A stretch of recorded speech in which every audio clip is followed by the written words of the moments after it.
we cannot control the environment in which we operate, but what we can do is control how we operate within it.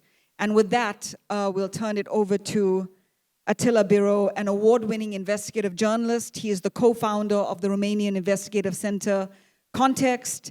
He's led investigations with the Organized Crime and Corruption Reporting Project, was a co-founder of Romania's Rise, and has been part of the most integral, he's shaking his head, he was part of Romania's Rise and some of the most important global collaborations, including the Panama Papers, the Azerbaijani laundromat, and others. An exceptional human being.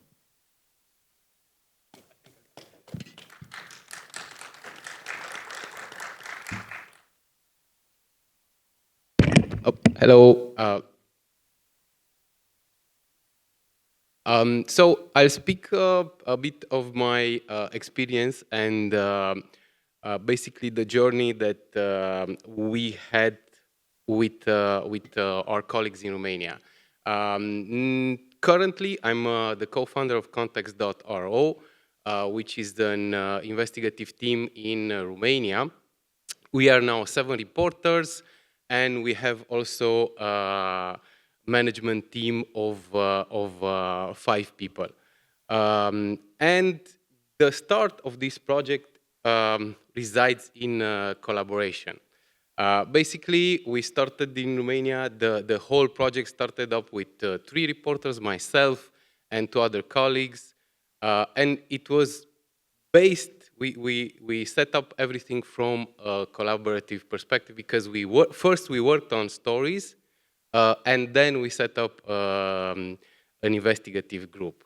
And this is the thing that powers our center. Till today, we collaborated with 150 journalists and 50 outlets across the world with our start in 2022. So in 2022, when actually we were thinking to do this project to be like, we did not realize that it's gonna get to the stage that we are today. Our plan was to publish kind of one big story per month, and add to our the 3 people team 2 other journalists in a span of 5 years. But as I will go through the process, we are seeing that sometimes things are getting out of your control because of this job that it's also very addictive. So after we set up and we published our first investigation, we are in the middle of the war in Ukraine. And one of the first collaborative things that we did, and it was very challenging, was the fact that we hosted friends, colleagues, journalists from Ukraine. So we set up a program designated to journalists from Ukraine that needed to get out of that danger zone. So during 1.5 years, I think, no, more than probably 2 years, we hosted about 8 journalists, 8 Ukrainian journalists that we brought to Bucharest, we embedded in our team, and we worked on stories. So for this period, they and with our colleagues, with our team, documented and published stories about the war crimes in Ukraine, and we worked also on tackling disinformation. And this was pretty challenging because these were journalists that needed to report on like these horrible things in Ukraine, to do interviews, and also they needed to go through the painstaking process of fact-checking, which again it was pretty hard for them to understand why we need to, as somebody mentioned, to report for history. So these are the few stories and investigations that we did with them that will be recounting the history that happened in Ukraine. And these are, each of these stories, which we published once a week, went through this process of fact-checking.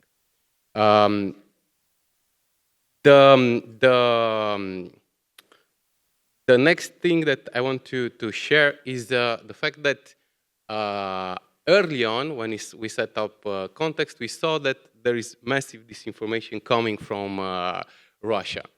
And we were lucky to be part of several networks, like OCCRP, ICIJ, and some of the local networks, which were set up by our colleagues. One of them, it's V-Square. You might have seen Anna from V-Square here. If not, if you're interested in regional things in Europe, you should get in touch with her and her colleagues, because they are some of the best. With V-Square, we did a project called Firehose, where we mapped out this information.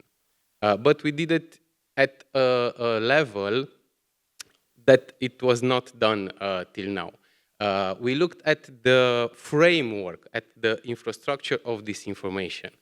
And that was something new for us, because we went into technical details at the level of who owns the website, who owns the clusters of social medias, who and how can you attribute that. And during that period, I realized that we need to build up tech, to build up software that will help us detect that. And one of another collaborative part of our work was the work with developers.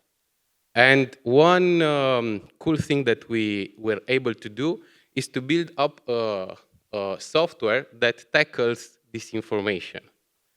So basically, we have created a software that follows the workflow of investigative reporters in detecting this type of disinformation. So after we did the stories with V-Square, we break down our processes in small steps, and then with the help of the developers, we built this customized software. And at today we have, as you've seen, we analyzed 600,000, over 640,000 TikTok posts. But these analyses each are different info ops. So it's not just like we went on and analyzed random TikTok posts. So we looked at election disinformation in Romania. We looked at election disinformation in other parts of the world. And now there are other colleagues that are using our software, which has some cool features. For example, there are dashboards that can analyze, for example, the metadata of some of the list that we created for months or weeks in the past. This is a bit live, just bear with me. Hopefully it will work. So as you see, you can detect this information and info ops at a mathematical level. So it's not just that we look at the content and do debunking. Because I think that these info ops, like the disruptions that Russians or others are doing, you can detect it at a mathematical level, because algorithm manipulation is about mathematics. And this is something that we were able to do with a tool that we constructed starting from a collaborative project. So as mentioned, we worked with V-Square. They helped us with preparing methodology. So we had professors and scientists who develop methodology of how to track this information, and then this methodology we embedded in our software and in our way to research it. And another, from this, we evolved to something that it's called the Fact Hub, which is one of the EU hubs that tackles disinformation. This is part of the European Observatory on Disinformation, which is the European Commission response to disinfo. And we started up this year one of these 6 hubs. And one of the this is a unique collaboration because you have investigative reporters, then you have experts on disinformation from the NGO world, then you have developers, and this is brought together and coordinated by investigative reporters. And our unique point of view is that we are able to get all this expertise and put it into investigative reporting. And at the same time, we are the ones that map out the interference and disinformation that is carried out, for example, during the elections. So we monitored the elections in Moldova, and during the Moldova elections, where Russia wanted to interfere a lot, we were able to publish 53 investigations in the span of 1 month and a half. And this investigation, some had cross-border parts. We looked at how, for example, Russia set up a network of bots that were pushing AI content on TikTok. So, for example, in this case, we mapped out a couple of hundred of accounts that published during 9 months over 20,000 TikTok posts. And again, this is something that we did with our developer, who figured out a way to create a special dashboard that works like Spotify. You know, in Spotify, when you have the recommendations, we have a dashboard that will recommend you, will detect the Russian bots that publish the same content.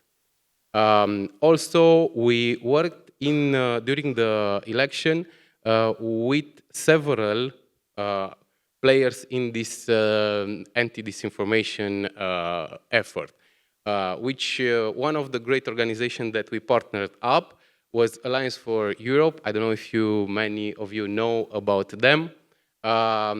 They are the ones that are now constructing a methodology how to track disinformation.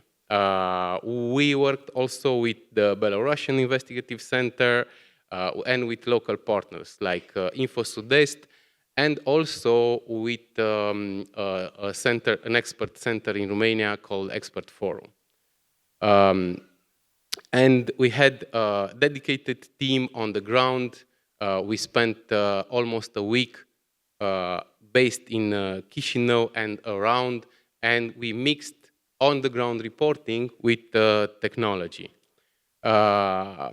We deployed the reporters all over the country, and then matched the reportings with the findings in our software and in the algorithm. And that was pretty cool to see the on-the-ground impact of the disinformation, not that was carried out on the networks, not just what we have seen as on the platforms. So this was again one of the good ways to harbor collaboration, even though if you're in Romania, Ukraine, or Eastern Europe, you have the feeling that, and it's not just a feeling, but it's a real sense that Russia is attacking our countries directly. Not in Romania, it's not something that it's like kinetical, but on the digital level, we are under attack for a couple of years. And I would just share a little bit of our collaboration and some challenges that we have. I would add that, for example, for us, it's a bit more easier to collaborate with partners in the region, outside of our country, with journalists, freelancers from maybe other continents. But it's very challenging to do collaboration on the local level. But still, we are able to do it. For example, in Romania, we are working with 2 organizations. We are doing joint stories together. But one of the things that I learned is that you need to make the stories and the research to be of worthwhile for all partners. And you need to have good collaborative skills to be able to mitigate any of the disruptions that might appear. And you need to understand that in order to be a good partner, you need to give access to your data. For example, you need also to give access to your resources and to cede a little bit of your, let's say, editorial independence. Yeah, I think kind of from my side. I don't know how much was that. Let me ask you a question before you leave. What has been the most difficult lesson that you learned from transnational collaborations? What do you wish you knew before that you know now, the advice that you would give to your younger self? To pace yourself, because there's going to be projects all the time. And to always make sure that you say yes to projects that you can carry them out at the fullest, and you can make them relevant for your public. Because sometimes it happens that there are amazing projects and very cool stories that go around the world. But when you think of the impact for your readers, it might not be the best way to spend your time. So, for example, learning from that, last year I said no to many projects. I did not did not start collaborative projects with other organizations, because I knew that we have something that we needed to do, and it was more important for our public. We needed to investigate and report on the elections in Romania, on the mayhem that we had, elections that were annulled. So we had to put a pause on the very cool international stories, which were not important for the public. So you always need to choose, between your local interest and then the, let's say, greater global or regional interest.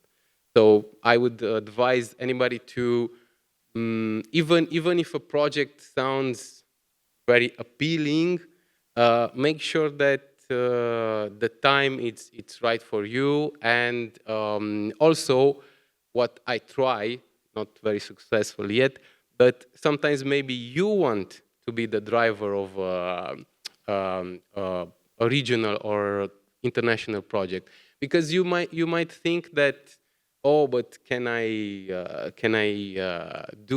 be the one that spurs a story that would be of regional interest? Yes, definitely. But in the same time, there are stories where even your small contribution 10 years later is going to be super important. So I remember that I worked with OCCRP on the Azeri laundromat, where even now even if I did not do like a huge story on that, but I know that that was one of the first banking leaks that I worked on. I checked probably a dozen transactions, and I was able to find correspondent documents, that match the same transaction. And it was like, for me, it was very important to know that even in 10 years or 20 years, that information would hold. And, 10 years after that, the US government made a deal with Danske Bank for 2 billion. So, I was pretty happy with that. That's a very powerful point. So honor your public and fight for the society and the public interest in which you live. Yep. Our next speaker is Rona Risquez, who is an award-winning investigative journalist from Venezuela. For 2 decades, she has reported on organized crime, gangs, prisons, migration, and human rights. She wrote the book, The Aragua Train, the gang that Donald Trump is currently obsessed with in his takeover of Venezuela, which he hopes will happen imminently. That prison gang expanded from within prison to multiple countries in the Americas. She's also the coordinator for multiple different publications that are digital and online. So, take it away.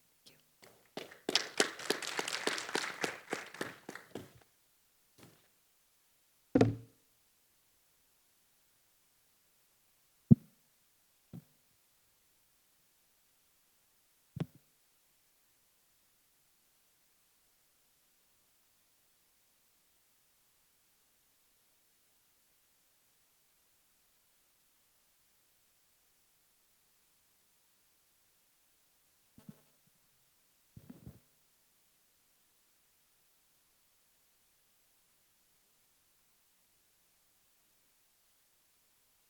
Hi, I'm Rona Risquez. I work I am from Venezuela. I work in Alianza Rebelde Investiga. Alianza Rebelde Investiga is a digital media coalition in Venezuela for 3 media, El Pitazo, Runrunes, and Tal Cual.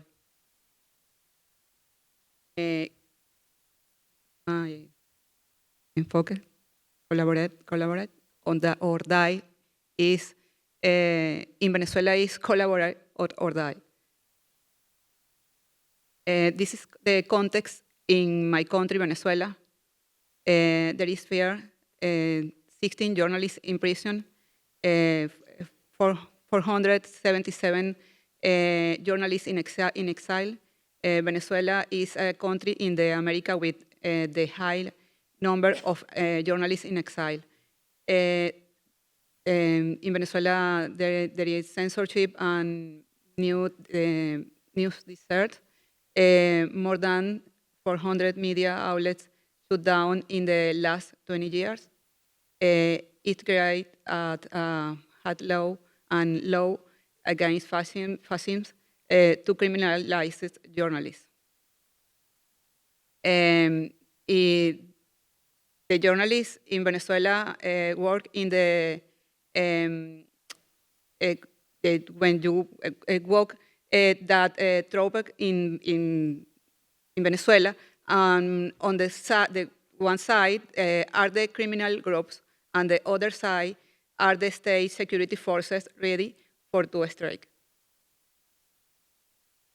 In this context, this year we talk on the major challenge investigating a case involving criminal groups and the 3 authoritarian governments that lie, that break the law and violate human rights. We investigated the case of the 238 Venezuelan migrants who were sent by the US government to a maximum security prison in El Salvador. For the first time, we carried out a collaborative investigative with a U.S. outlet, ProPublica, and the Texas Tribune. This is the media in the investigation, 4 media from Venezuela and 2 media outlets for United States.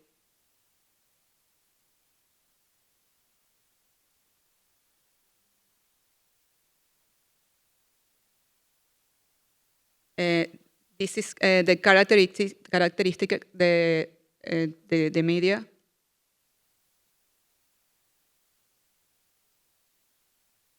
"238 Venezuelan migrants were accused of being gang members by the U.S. government and were sent to the Secot prison in El Salvador without any judicial process."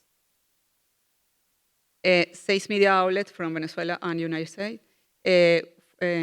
More than 4 months of investigation, over 20 journalists in different cities across Venezuela, US, and Chile, more than 150 interviews with relatives, police officers from the 5 countries, academics, lawyers, and US security agency officials, 8 database review, will be in 4 new database.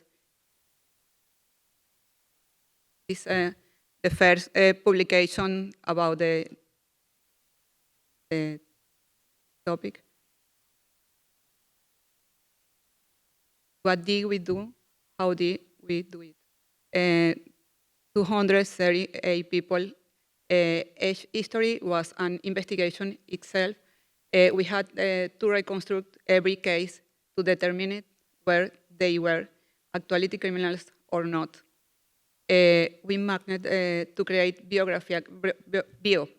profiles for all migrants who were sent to Secot. First, we guaranteed their identity data, full name with our surnames, date of birth, and Venezuelan ID number. This was essential to conduct more accurate and related research because they were migrants. Many had lived in several countries. We interviewed to the families of more than 100 men, the detainees, lawyers, human rights activities in the US, and police officers from different agencies in cities and countries. We obtained photos of more than 200 for them before we released.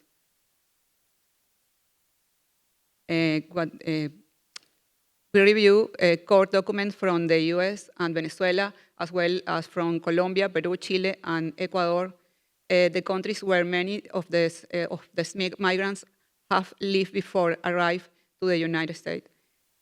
We search Venezuelan identity information platforms, health records, social security database, and US immigration records. We obtained a leaked data set containing more than names or the identity details of the Venezuelan gang members. We will a database with 238 rows and more than 60 columns. Database, master database. To track this information, we use combination of Google search operators and advanced Google search, entering the name of the each detained to locate a link with information from multiple sources, publish interviews with family members, media reports, identification criminals, legal and migration database leaks we were able to relate on AI. The volume of information was so large that we use AI to filter of organize it.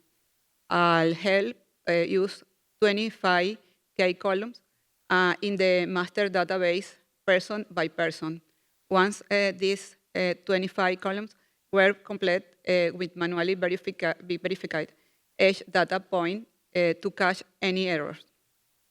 We created a custom GPT, a chatbot, and delivered the data in an organized tablet format. Automatic part of the process was extremely helpful. For the translation of the 288 bios, we also used AI, after which they were reviewed by the Spanish-speaking journalists and editors. This is the publication of the bio for the migrants. Some findings. We published 4 reports. Our investigation showed that the majority of these people were not criminals. They had no common crimes in the US. They did not belong of the TDA gang. They were unjustly sent to the SECOP in violation of the rights and the law. 4 months later, all 238 were released in a shutdown prison exchanged between the government of Donald Trump, Nayib Bukele, and Nicolás Maduro. Why collaborate? ProPublica reached place we couldn't. Course and sources with use, government security agencies, information on migration status, Venezuelan government sources who only speak with foreign media.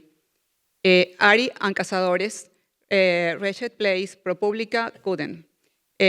Families of the detained, Venezuela, police and courts in Venezuela, Chile, Colombia, and Peru. Information on the Tren de Aragua, personal information about the detainees. ProPublica had the human, technological, and financial resources to cover travel expenses, building the bios, and handled photographic material. This provides use with a created sense of security.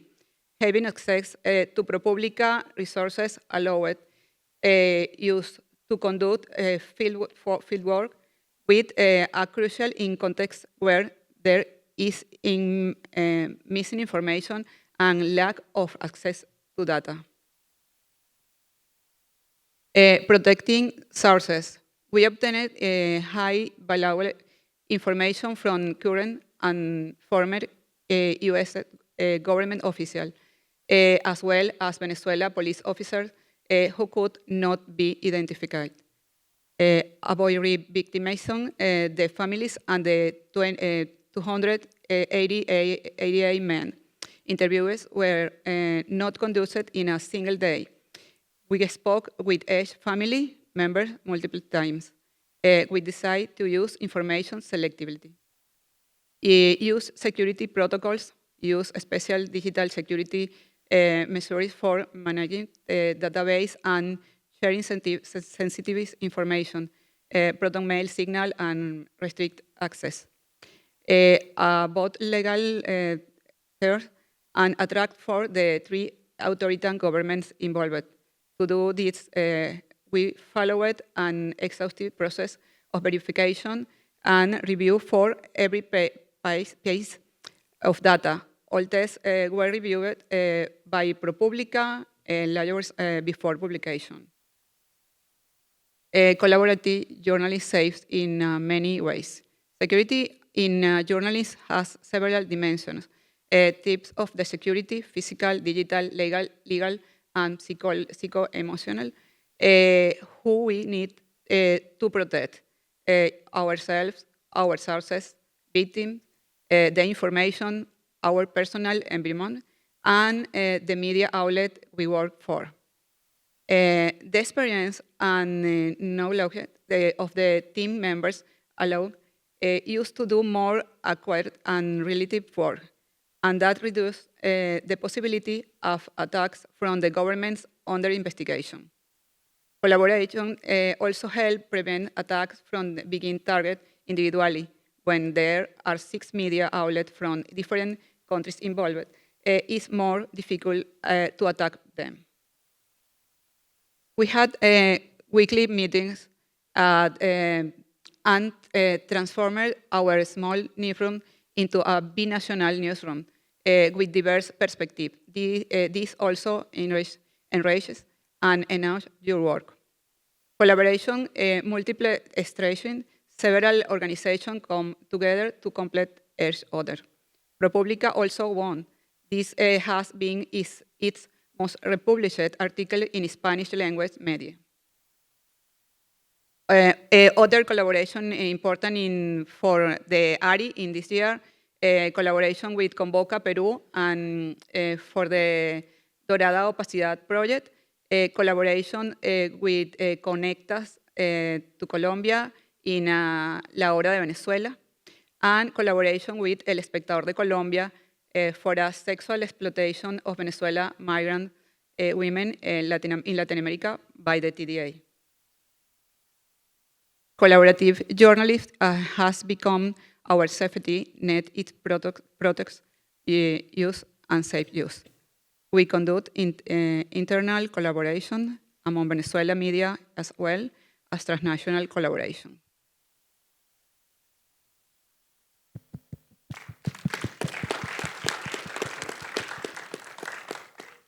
Before you leave, I'd like to ask, you investigated the Trinidad gang. How do you protect yourself and your colleagues in a situation where you are investigating a gang that is notorious for violent activities, for intimidation, for murder? And how do you make sure that the partners that you are collaborating with on a transnational level are aware of the fundamental precarity of the journalists in Venezuela and in the Americas? And help me to sí, yo ya, sí, eso lo entendí. Lo vas a decirte. Para que, exacto. Siempre todos los trabajos que sorry, I speak Spanish and Claudia translate for me. Los trabajos generalmente, o sea, todos los trabajos, todas las investigaciones que hago, las hago con protocolos de seguridad. Can I give you the mic?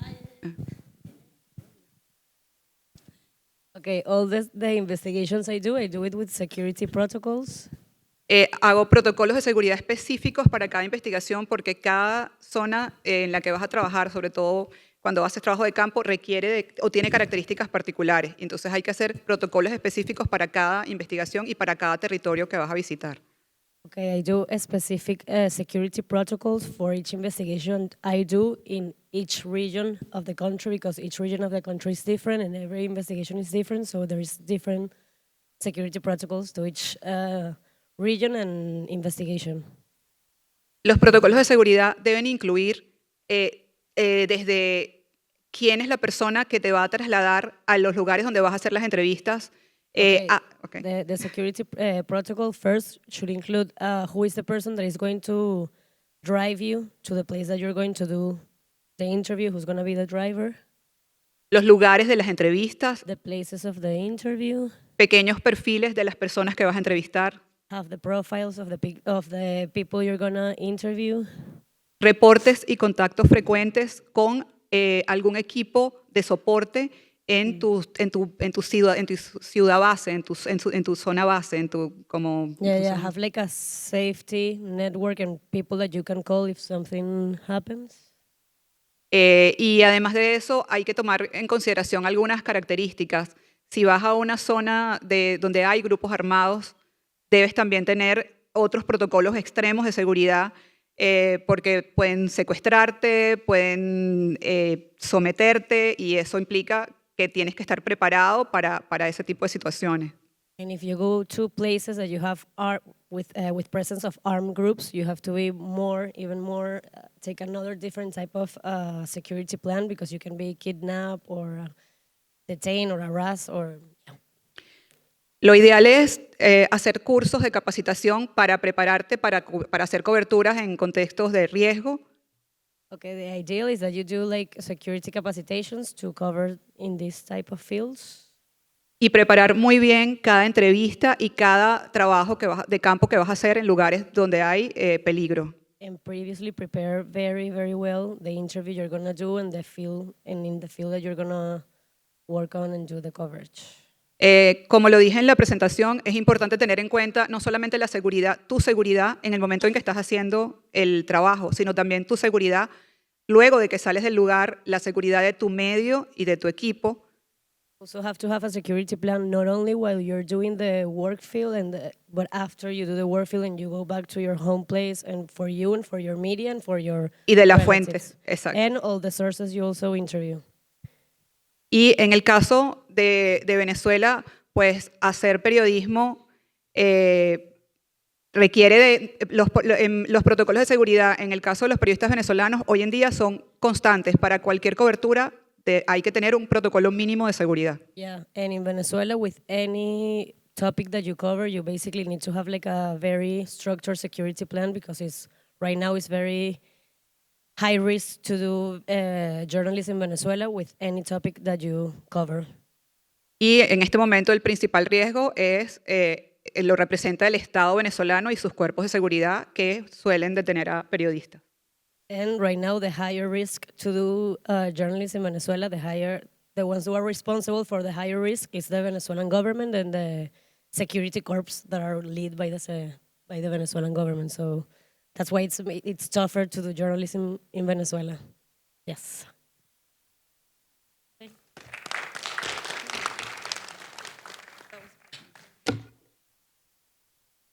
And thank you, Rona, for doing your presentation in English, even though it's not your first language. That must have been very difficult. Our next speaker is Ritu Saran, who is the executive editor of News and Investigations at the Indian Express Group. She is a board member of ICIJ, among other networks, and the author of multiple books, including one on the Panama Papers, India Investigations. Hi, it's wonderful to be here, and hello.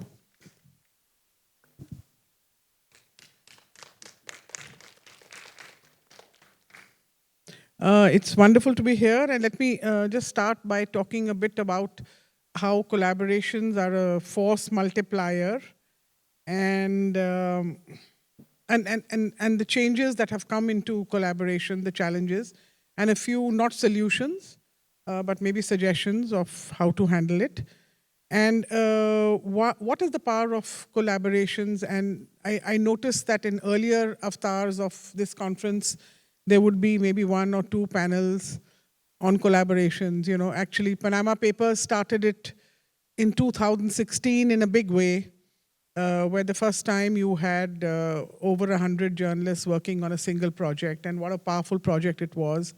It got the Pulitzer Prize for exploratory journalism also. So that really started it, and after that we were called to talk about how to mount a collaboration and how ICIJ did it. ICIJ, of course, is the International Consortium of Investigative Journalists. It's Washington-based, and I think about 50 members are attending this conference.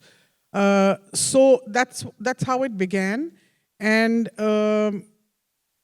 what it really showed, and subsequently you see that there are many more groups now trying to do collaborations, many who have succeeded in doing collaborations, is the strength in numbers. You know, things have changed politically. Donald Trump coming to the US has also brought fresh challenges for independent media funding and things like that. You are seeing what is happening.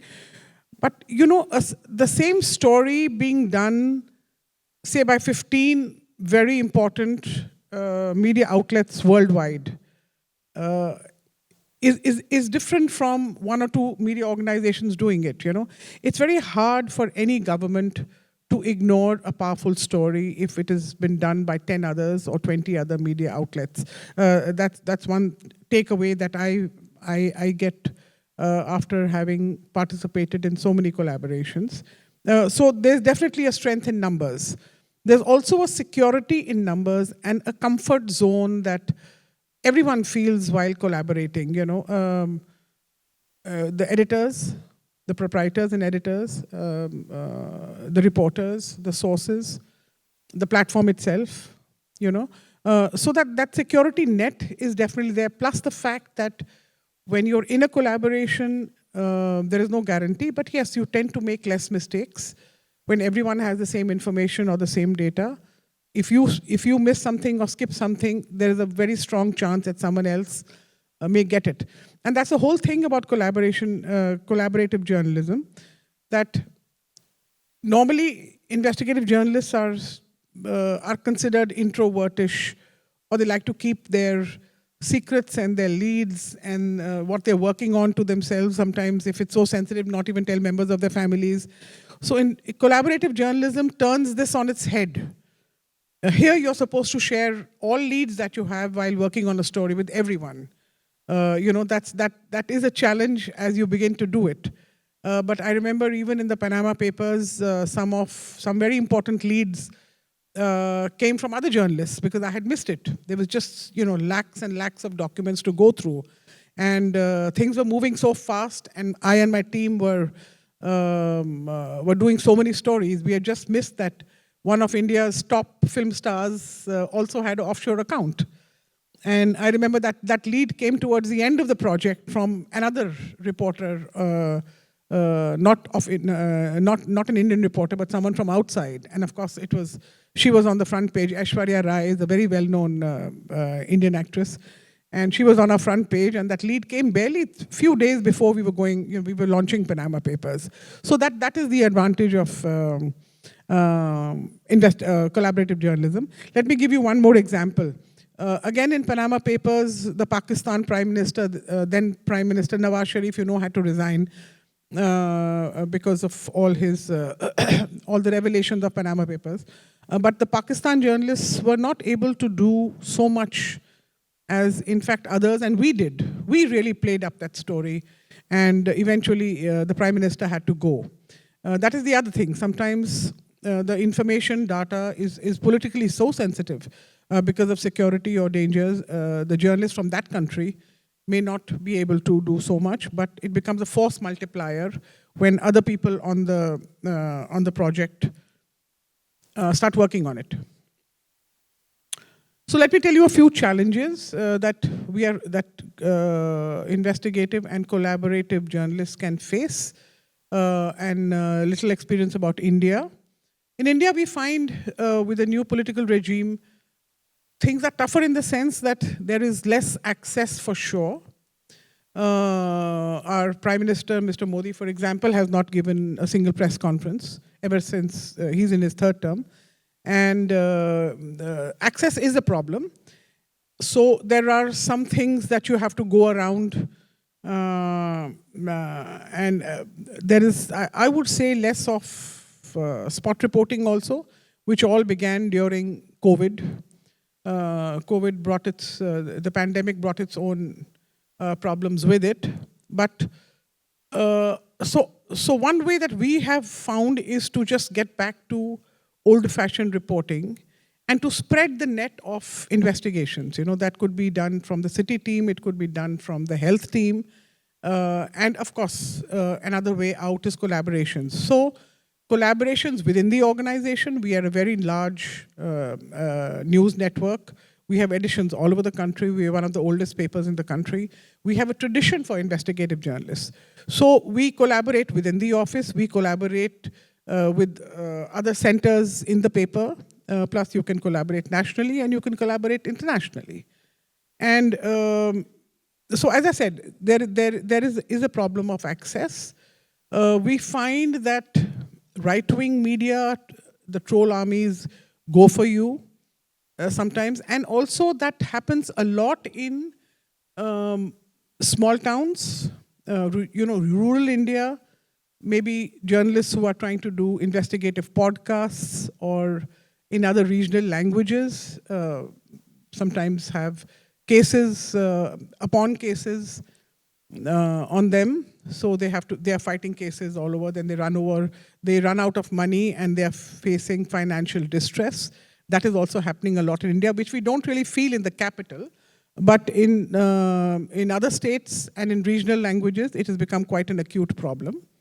The precautions that we have to take as a result of all this And the changes that we have to make in our style of functioning is that one, especially with social media attacks increasing, and as some journalists have also gone to court, you cannot afford to make a mistake. You have to have your investigation watertight. It could be collaborative, could be non-collaborative, but you now more than ever before, you cannot afford to make mistakes. And there is much more scrutiny upon us than there used to be earlier, you know. So journalists are like goldfish in a bowl under scrutiny. And as far as collaborations are concerned, questions are asked. Why have they chosen this subject? Why has this target been picked? So collaborations also tend sometimes to get a political color. There is nothing you can do about it, but there are some, I think, remedies, and maybe if not now, in future we will have to take these precautions. Who is funding it? You know, so the funding pattern comes into scrutiny very often, and that is also happening in India. So Indian Express has done this story in collaboration with so-and-so, who is being funded by so-and-so. Now, they may not know that the platform on which the story appears has maybe, let's put it, 30, 40 funders. And the funder that you're objecting to may have 1% funding, you know. So, but that kind of attack is very much there from some sections of the social media. Who is funding and why have they funded and why have, you know, so those questions are raised all the time, which is very interesting. Anyways, so maybe there's a case for more transparency, for full disclosure. Of course, all major platforms have balance sheets and they have their funding pattern all disclosed. There is also a requirement in several countries, including America, for the percentage of funding, which I was talking about, to be declared. So it's all there. It is all there, but people, of course, will not read the fine print before asking questions. And it's something we are conscious of. And I think all of us need to be aware of it. So as I said, some stories that we may find difficult in a stretched or a stressed environment to do alone, it becomes very useful to try and do internationally. And now journalists have many more vehicles, if I can call the platforms vehicles, and many more funding opportunities than they had before, which they should avail of. Because see, especially financial investigations have become quite popular. Here also you're seeing there are more than one panel on data visualizing and financial leaks and how to handle it. Because all governments like to crack down on tax evaders, you know. For example, after Panama Papers, we did, of course, a huge bunch of stories. We wrote a book also. I and a team of 2 people, we were 3 of us who did the story. And the illegal tax detected just by us for doing those stories was rupees 20,000 crores. You know, that's a lot of money to fall in the tax department's lap just for what, say, journalists did. And subsequently, there have been any number of other offshore investigations that we did. There's been Paradise Papers, there's been Pandora Papers, there have been FinCEN files, and we have just completed, just before I left for this conference, 2 days before we left, we have done the crypto files. You know, we have just completed an investigation on cryptocurrency. Now that, I would say, is an example of how collaborative journalism is becoming tougher, is picking up more and more diverse and difficult subjects. I would say the Pegasus investigation, you all must be familiar with it, you know, on spyware being put on phones. was a global investigation. So you wouldn't have thought that kind of thing would be done earlier, you know. Similarly, cryptocurrency was a very, very difficult, not very difficult, but it was a challenging story. It was a trend story.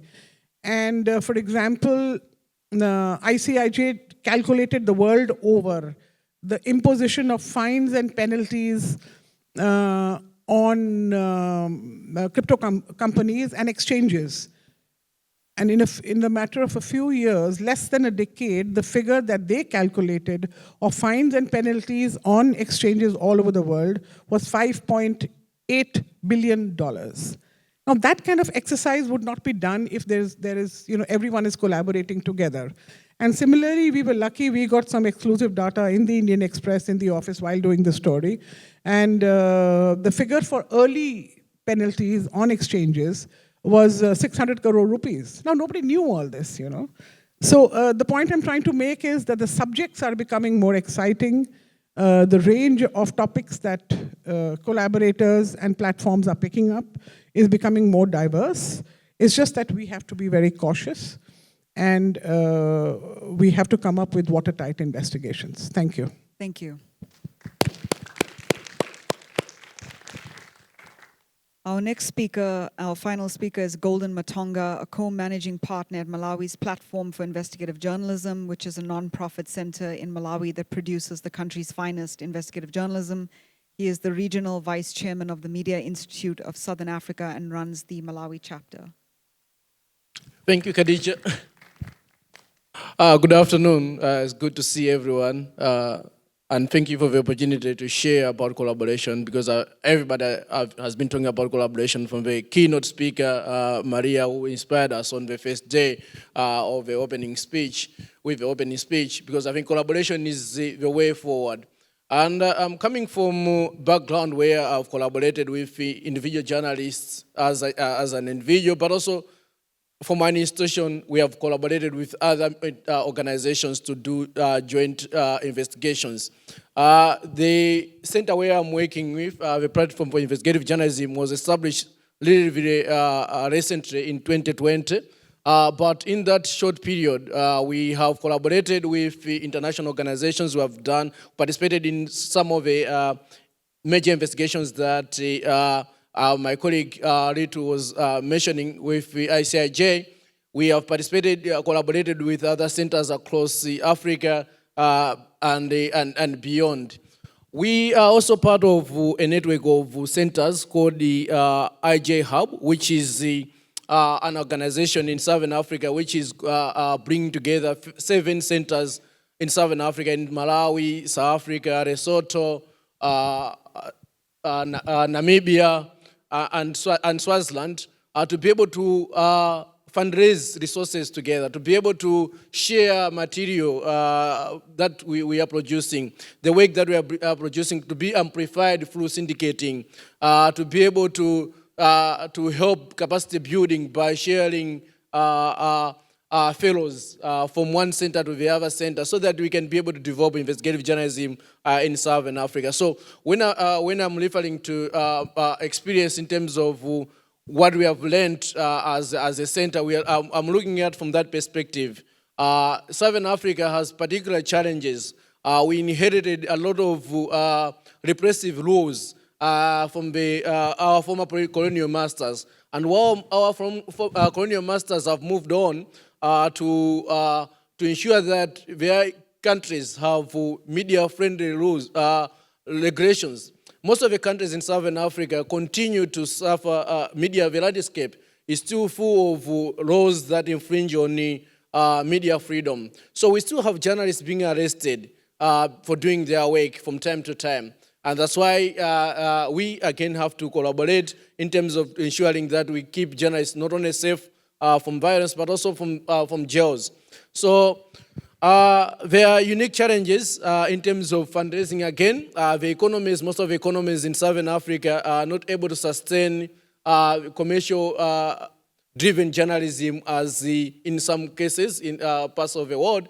Hence, the idea of having non-profits supplement the work that journalism is supposed to be doing. So we have encountered a number of challenges. We have encountered some of the benefits of collaboration, as well articulated by my colleagues, in terms of amplification of the work that we do, in terms of ensuring that there is more impact on the work that we do. But also we have also encountered challenges when it comes to collaborating with the international outlets.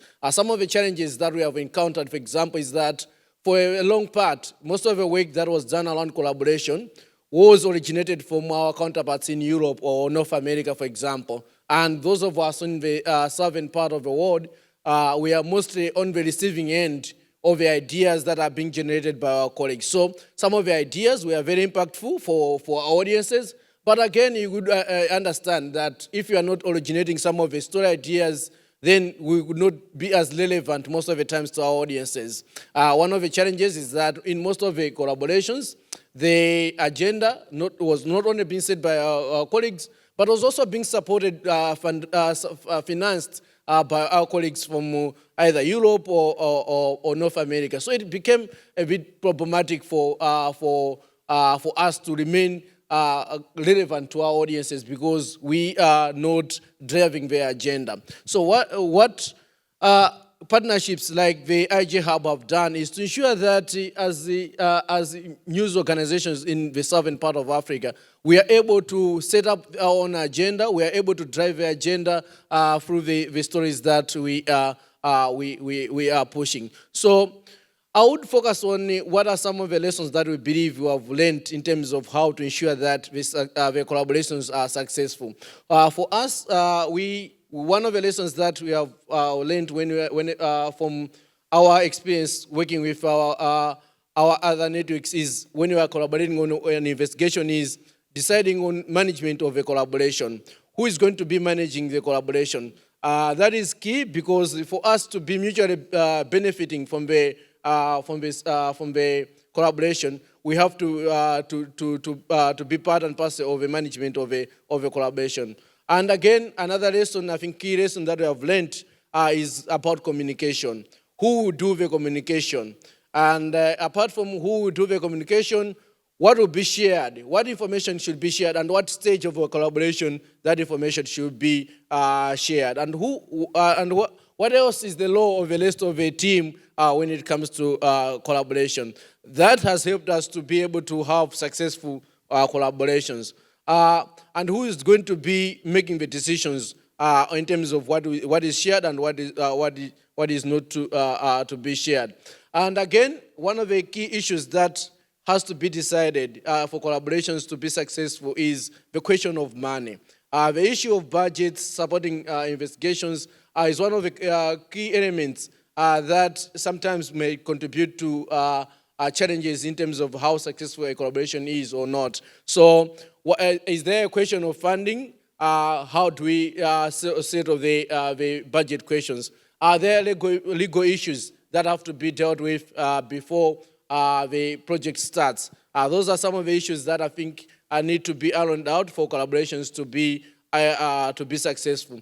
One of the challenges that, again, journalists from the Global South have been complaining in the previous setup where there were collaborations, Western journalists are parachuted into Africa to do stories with the fixers or other reporters, was that the story is done, then the local journalist has to bear the burden of legal threats. So one of the issues that I think we need to improve for collaborations to be successful, and one of the things that we are trying to improve through our current collaborations is the issue of analysis of the legal risks for the local journalists or for the partners involved in the collaboration. So that's again one area that we have looked into in our collaboration.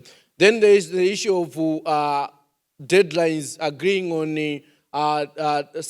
publication dates. Again, in the past, we journalists could, in the Global South, could feel we are not fully involved in these decision-making processes, and now I think that's area that we are trying to improve in terms of the management of the actual collaboration. And again, in the past, I mentioned about risk. One of the areas that we have looked into is the issue of signing agreements, because previously journalists could cooperate with the counterparts from other institutions, but on a word-of-mouth basis, on just a gentleman's agreement, understanding that we all have shared interests. But now I think increasingly now, journalists are being made to understand that we need to put their agreements in writing, and that has again improved the level of collaboration in the region.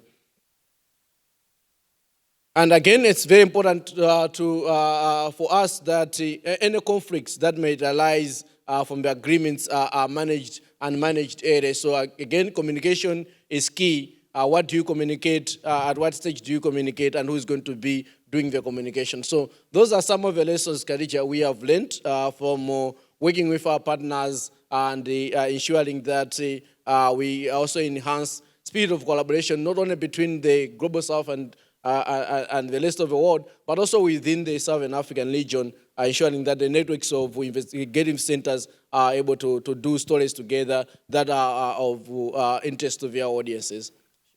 Thank you so much. I want to ask Golden about the legal liability for the developing country partner on certain investigations, but I'm conscious that we are very short of time and we need to open it up to the audience. Thank you so much. The question of legal liability is very important because, as I said, sometimes you do an investigation and you think that that is the end of it, there is impact, but then they come reprisals, the backlash, the journalist is taken to court, and if there is no legal support for the journalist, then the journalist will have to face the legal challenge on their own. So it's very important that whenever we are drafting the agreements, we should be able to envisage the possibility that there might be legal action taken against the reporter, and it should be mutually agreed that who is going to shoulder the burden. And if it's possible, it's important that a lawyer should be, a legal expert should be involved in not only reviewing the agreement between collaborating institutions, but also in terms of reviewing the actual story, which is going to be produced before it is published, so that then both partners are protected from any legal repercussions. Are there any questions from the audience for our amazing panelists? Thank you.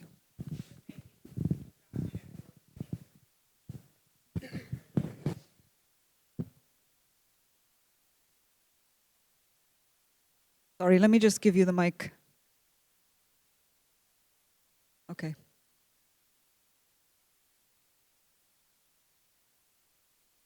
I wanted to find out what are the kinds of concerns that come up when you talk about who takes the credit for collaborations, particularly if it is one platform that has initiated the investigation and they now want to collaborate in order to gain traction and get extra mileage and leverage on it.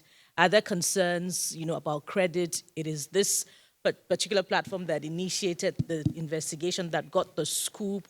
Who does presentation? What are the agreements and concerns that come up when those, kinds of collaborations come up? Particularly if the investigation did not start off with both partners from ground up. Thank you. Thank you. I might start, then maybe my colleagues would come in. In terms of credits, I think it's very important that as partners, we should be transparent from the word go. What kind of role? That's why it's very important to assign roles in the collaboration.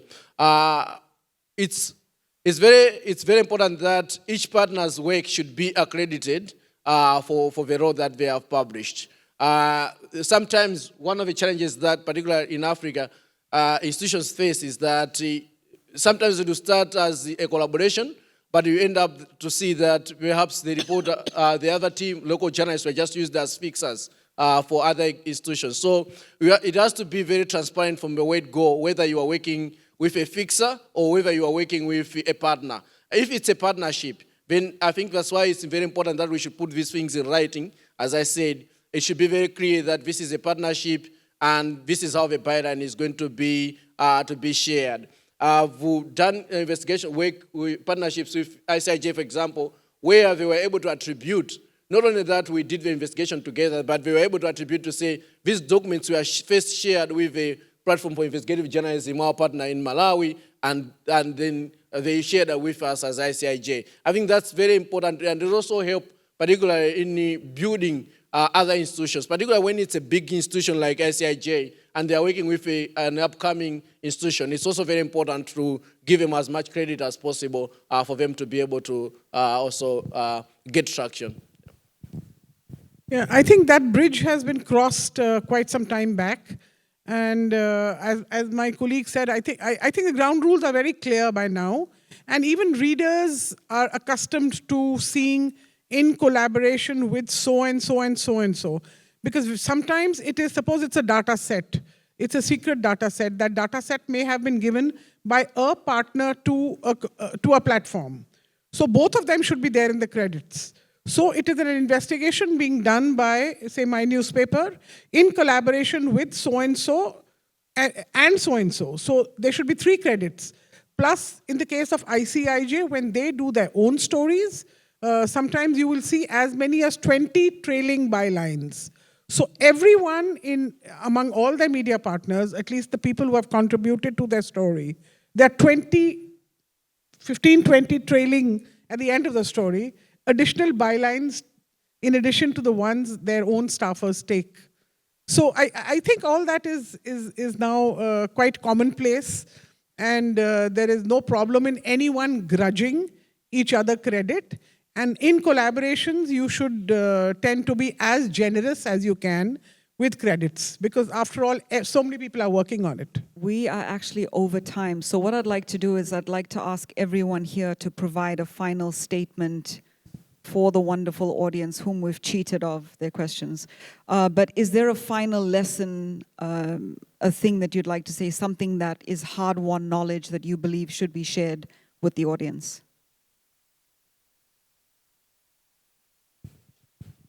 Well, thank you. I really didn't anticipate that one, Khadija, but I think the takeaway from me would be that let's collaborate and let's be as transparent as possible. Let's use the tools. I think it's very important that we utilize the tools that have been made available for us to enhance our collaboration. I think with available tools, we can be able to communicate better, safely, and ensure that our collaborations are more productive. Yeah, I'll just be very brief that collaborations, I think, are a win-win for all sides. But the time has also come to have full transparency so that the whole system does not come into any criticism, and we are fair to the readers and the platforms. I would just add that if we don't collaborate, we will die as media. And we need to go to the next level when we get out of the media bubble and collaborate cross disciplines. So you need to go to universities, tech, and other experts, and to actually embed those experts in your process, which it might be something that now you are afraid. But if we don't do that, we will be destroyed by the big tech.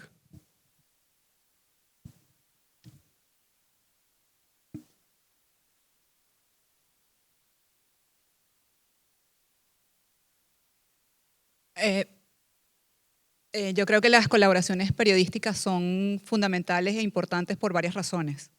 Okay, I think collaborative journalism is important for many reasons.